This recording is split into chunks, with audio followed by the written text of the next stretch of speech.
ओम नमः शिवाय। दोस्तों, बुधवार के दिन पड़ने वाले प्रदोष व्रत को बुध प्रदोष व्रत कहते हैं। बुधवार के दिन जब भी प्रदोष व्रत आता है उसे बुध प्रदोष व्रत के नाम से जाना जाता है।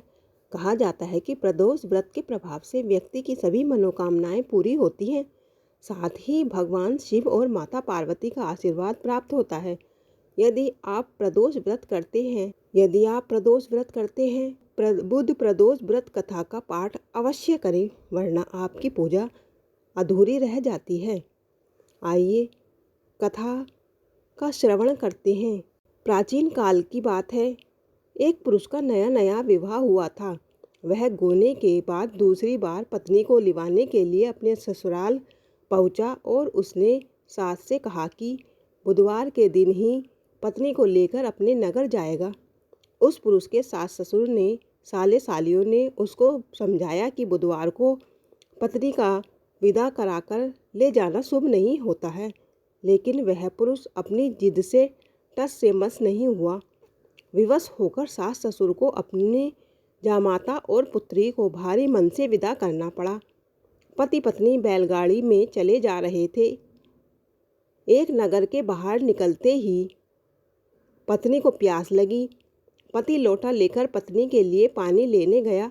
जब वह पानी लेकर लौटा तो उसके क्रोध और आश्चर्य की सीमा न रही, क्योंकि उसकी पत्नी किसी अन्य पुरुष के लाए लोटे में से पानी पीकर हंस हंसकर बतिया रही थी।